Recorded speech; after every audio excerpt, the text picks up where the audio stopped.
तो हेलो मेरे प्यारे साथियों, तो आप सभी लोग का स्वागत है आपका अपनी क्लास स्टडी फॉर पर्पस में। और आज हम पढ़ने वाले हैं इतिहास का पार्ट 1, जिसका नाम है यूरोप में राष्ट्रवाद। और इस वीडियो में हम वही सवाल हल करने वाले हैं जो आपके बोर्ड परीक्षा में पूछे जाने वाले हैं।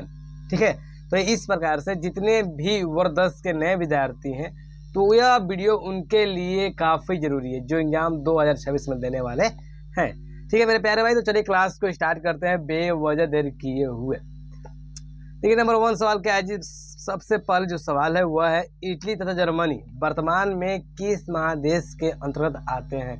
और ये जो सवाल है, यह सवाल काफ़ी बार आपके बोर्ड परीक्षा में पूछा गया है।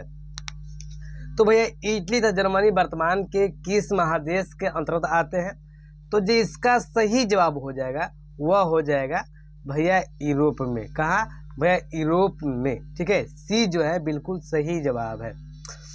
चलिए मेरे प्यारे भाई, अब देखते हैं प्रश्न नंबर 2 को। प्रश्न नंबर 2 क्या है? प्रश्न नंबर 2 है फ्रांस में किस शासन वंश की पुनः स्थापना वियना कांग्रेस द्वारा की गई थी। तो भैया फ्रांस में किस शासन वंश की पुनः स्थापना वियना कांग्रेस द्वारा की गई थी, तो क्या हो जाएगा मेरे प्यारे भाई, तो वह हो जाएगा बुर्ब वंश। जो सी है वो बिल्कुल सही जवाब है।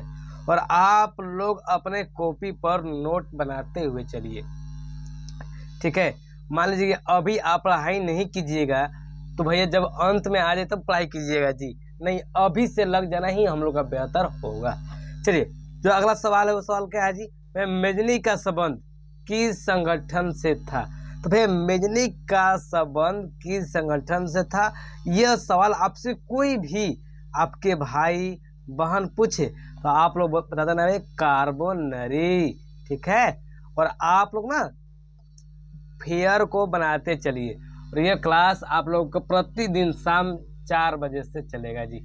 शाम 4 बजे से नहीं, 6 बजे से हिस्ट्री का, और 4 बजे से चलेगा आप लोग का हिंदी क्लास।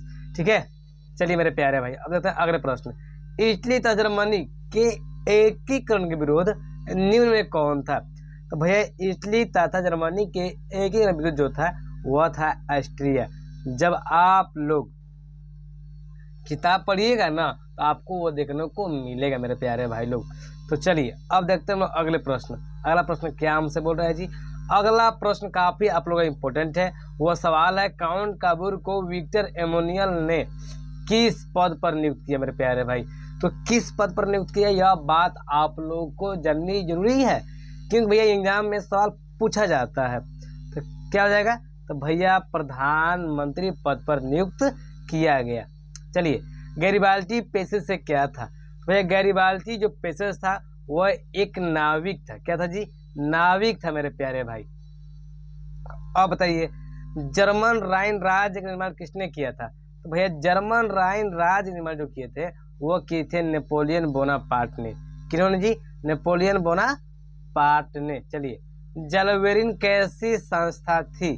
तो जलवेरिन एक व्यापारियों की संस्था थी मेरे प्यारी बहना, मेरे प्यारे भाई लोग।